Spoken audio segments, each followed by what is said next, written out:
Friends, welcome to easy life in Kannada. ಇವತ್ತು ತಿಳಿ ಸಾಂಬಾರು ಅಂದರೆ ಯಾರು ತಾನೇ ಇಷ್ಟ ಇಲ್ಲ ಹೇಳಿ. ಮದುವೆ ಮನೆಯಿಂದ ಹಿಡಿದು ಹೋಟೆಲಿಂದ ಹಿಡಿದು ಎಲ್ಲಿ ಹೋದರೂ ನಮಗೂ ಮನೆಯಲ್ಲೂ ಅಷ್ಟೇ ಬೇಕು ಅಂದಾಗೆಲ್ಲ ತಿಳಿ ಸಾಂಬಾರು ಮಾಡಿ ಹೊಟ್ಟೆ ತುಂಬ ಊಟ ಮಾಡ್ತೀವಿ. ಆದರೆ ಘಮ ಘಮ ಆಗಿರೋ ತಿಳಿ ಸಾಂಬಾರು ಪೌಡರ್ ಮಾಡಲು ಬೇಕಲ್ಲ. ಅದು ನೋಡಿ, ಇವತ್ತು ಅದೇ ರೀತಿ ಮದುವೆ ಮನೇಲಿ ಯಾವ ರೀತಿ ಮಾಡ್ತೀರಾ ಅದೇ ರೀತಿ ತಿಳಿ ಸಾಂಬಾರು ಪೌಡರ್ನ ನಾನು ಮನೇಲಿ ಪ್ರಿಪೇರ್ ಮಾಡಿದ್ದೀನಿ ನೋಡಿ. ಘಮ ಘಮ ಅಂತಿದೆ. ಹಾಕ್ತಾ ಇರುವಾಗಲೇ ಹೊಟ್ಟೆ ತುಂಬುವಷ್ಟು ಖುಷಿ ಆಗ್ತಾಯಿದೆ. ಈ ರೀತಿ ಸಾಂಬಾರು ಪೌಡ್ರ್ ನೀವು ಮಾಡಬೇಕಾ? ಹಾಗಿದ್ರೆ ಈ ವಿಡಿಯೋನ ಸ್ಕಿಪ್ ಮಾಡಿದೆ ಕೊನೆವರೆಗೂ ನೋಡಿ ಫ್ರೆಂಡ್ಸ್. ಯಾವ ರೀತಿ ಮಾಡಿದೆ ಅಂತ ನಾನು ತೋರಿಸ್ತೀನಿ. ಅದಕ್ಕೂ ಮೊದಲು ನನ್ನ ಚಾನಲ್ನ ಮೊದಲನೇದಾಗಿ ಯಾರು ನೋಡ್ತಾ ಇದ್ದರೆ ಸಬ್ಸ್ಕ್ರೈಬ್ ಆಗೋದನ್ನ ಮಾತ್ರ ಮರಿಬೇಡಿ ಫ್ರೆಂಡ್ಸ್.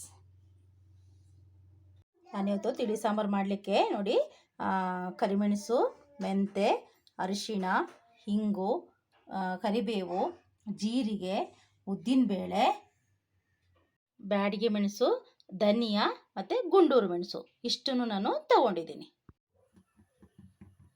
ಈಗ ಯಾವ ರೀತಿ ಮಾಡೋದು ಅಂತ ನೋಡೋಣ. ಮೊದಲೊಂದು ಬಾಣಲೆ ಬಿಸಿಗಿಟ್ಕೊಂಡಿದ್ದೀನಿ. ಅದಕ್ಕೆ ಸ್ವಲ್ಪ ಎಣ್ಣೆ ಹಾಕಿ, ತುಂಬ ಎಣ್ಣೆ ಹಾಕಿಬಿಡಿ. ನಾನು ಯಾವಾಗಲೂ ಹೇಳ್ತೀನಿ, ತುಂಬ ಎಣ್ಣೆ ಹಾಕಿದ್ರೆ ಅದು ನಮಗೆ ಪೌಡ್ರ್ ಮಾಡಲಿಕ್ಕೆ ಆಗೋದಿಲ್ಲ. ಆದ್ದರಿಂದ ಸ್ವಲ್ಪ ಎಣ್ಣೆ ಹಾಕ್ಕೊಂಡ್ರೆ ಸಾಕು. ಎಣ್ಣೆ ಕಾಯ್ದಿದ ಮೇಲೆ ಮೊದಲು ಸ್ವಲ್ಪ ಉದ್ದಿನಬೇಳೆ, 1 ಟೀ ಸ್ಪೂನ್ ಉದ್ದಿನಬೇಳೆ. ನಾನಿದು ಉದ್ದಿನಬೇಳೆ 1 ಟೀ ಸ್ಪೂನ್ ತೊಗೊಂಡಿದ್ದೀನಿ. ಹಾಗೆ ನಿಮಗೆ ನಾನು ಮೆಜರ್ಮೆಂಟ್ ಹೇಳಲಿಲ್ಲ. 1 ಟೀ ಸ್ಪೂನ್ ಉದ್ದಿನಬೇಳೆ, 1 ಟೀ ಸ್ಪೂನ್ ಮೆಂತೆ. ಸ್ವಲ್ಪ ಮೀಡಿಯಮ್ ಫ್ಲೇಮ್ನಲ್ಲೇ ಇಟ್ಕೊಳ್ಳಿ, ಇಲ್ಲಾಂದರೆ ಇದಾಗ್ಬಿಡುತ್ತೆ. ನಾನು ಜಾಸ್ತಿ ಇಟ್ಬಿಟ್ಟೆ. 1 ಟೀ ಸ್ಪೂನ್ ಮೆಂತೆ, ಒಂದು 25 ಗ್ರಾಮ್ ಅಷ್ಟು ಕಾಳು ಮೆಣಸು,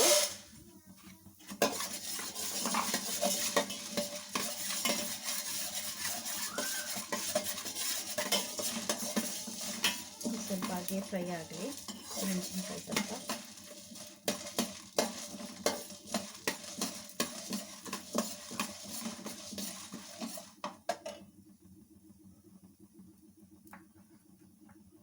ಒಂದು 100 ಗ್ರಾಮ್ ಜೀರಿಗೆ,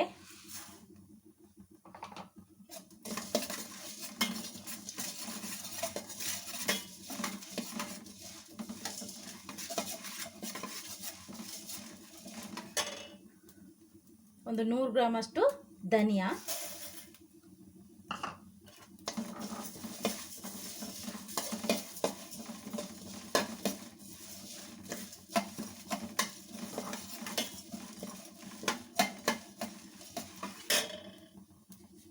ನೀವು ಹಿಂಗು ಹಿಡಿ ಹಿಂಗಿದ್ರೆ ಹಾಕೋಬೋದು. ನಾನು ಇಲ್ಲಿ ಪೌಡರ್ ಯೂಸ್ ಮಾಡೋದ್ರಿಂದ ನಾನು ಪೌಡರೇ ಹಾಕ್ತಾ ಇದ್ದೀನಿ. ಸ್ವಲ್ಪ ಹಿಂಗು,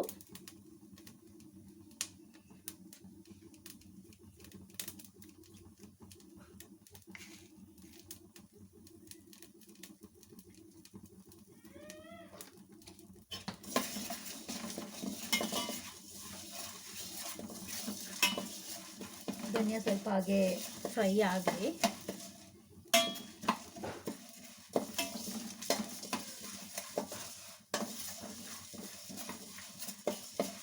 ಈ ಪೌಡರ್ನ ಹಾಕಿ ತಿಳಿ ಸಾಂಬಾರು ಮಾಡಿದ್ರೆ ತುಂಬಾ ಟೇಸ್ಟಿಯಾಗಿರುತ್ತೆ. ಒಂದ್ಸರಿ ನೀವು ಮಾಡಿ ಫ್ರೆಂಡ್ಸ್, ಟ್ರೈ ಮಾಡಿ. ತಿಳಿ ಸಾಂಬಾರು ಹೇಗಿದೆ ಅಂತ ಹೇಳಿ ನನಗೆ. ನಾವು ಹೊರಗಡೆಯಿಂದ ತಂದು ತಿನ್ನೋದಕ್ಕಿಂತ ಮನೆಯಲ್ಲೇ ಮಾಡ್ಕೊಂಡು ತಿನ್ನೋದು ಇನ್ನೂ ಸ್ವಲ್ಪ ತುಂಬ ಚೆನ್ನಾಗಿರುತ್ತೆ. ಅದ್ರದ್ದು ಘಮ ಕೂಡ ತುಂಬಾ ಟೇಸ್ಟ್ ಆಗಿರುತ್ತೆ. ನೋಡಿ, ಆ ಸಾಂಬಾರು ಮಾಡ್ತಾ ಇರುವಾಗ ಆ ಘಮ ಬರುವಾಗನೇ ಊಟ ಮಾಡ್ಬಿಡೋಣ ಅನಿಸುತ್ತೆ. ಆ ರೀತಿ ಒಂದು ಫ್ಲೇವರ್ ಇದೆ ಅದರಿಂದ. ಈಗ ಸ್ವಲ್ಪ ಕರಿಬೇವು ಹಾಕ್ಕೊಳ್ತಾ ಇದ್ದೀನಿ. ನೋಡಿ, ಇಷ್ಟು ಕರಿಬೇವು ತೊಗೊಂಡಿದ್ದೀನಿ, ಅದನ್ನು ಹಾಕ್ಕೊಳ್ತಾ ಇದ್ದೀನಿ.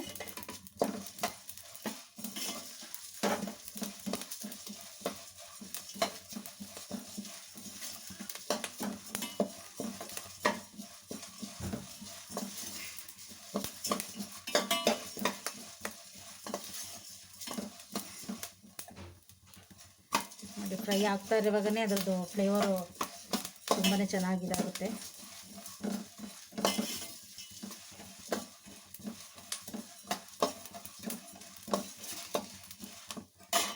ಒಂದು 25 ಗ್ರಾಮ್ ಅಷ್ಟು ಗುಂಡೂರು ತಗೊಂಡಿದ್ದೀನಿ, ಒಂದು 25 ಗ್ರಾಮ್. ಇದು ಒಂದು 2 ನಿಮಿಷ ಹಾಕಿ ಫ್ರೈ ಆಗಲಿ.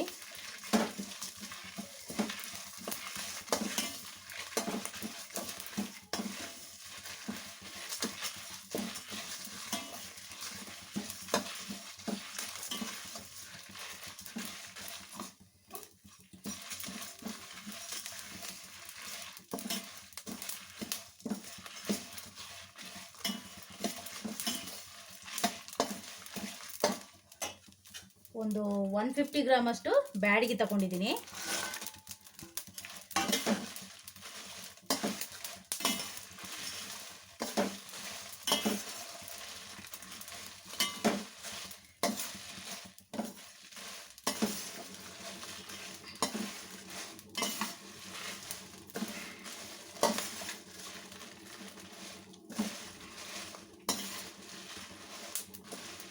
ಇದು ಸ್ವಲ್ಪ ಹಾಗೆ ಫ್ರೈ ಆಗಲಿ.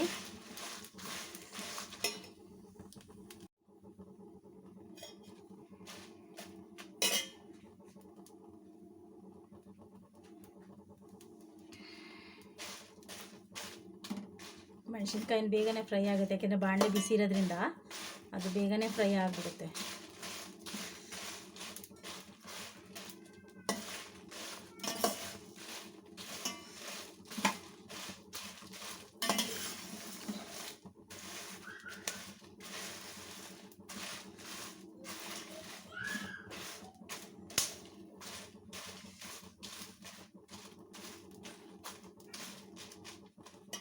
ಹೀಗೆ ಒಂದು ಸ್ವಲ್ಪ ಫ್ರೈ ಮಾಡ್ಕೊಳ್ಳೋಣ.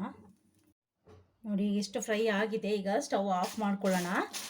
ಈಗ ಆಫ್ ಮಾಡ್ಕೊಂಡು ಕೊನೆಯದಾಗಿ ಇದಕ್ಕೆ ಸ್ವಲ್ಪ ಅರಿಶಿಣ ಪುಡಿನ ಹಾಗೆ ಮೇಲೆ ಹಾಕ್ಕೊಳ್ತೀವಿ.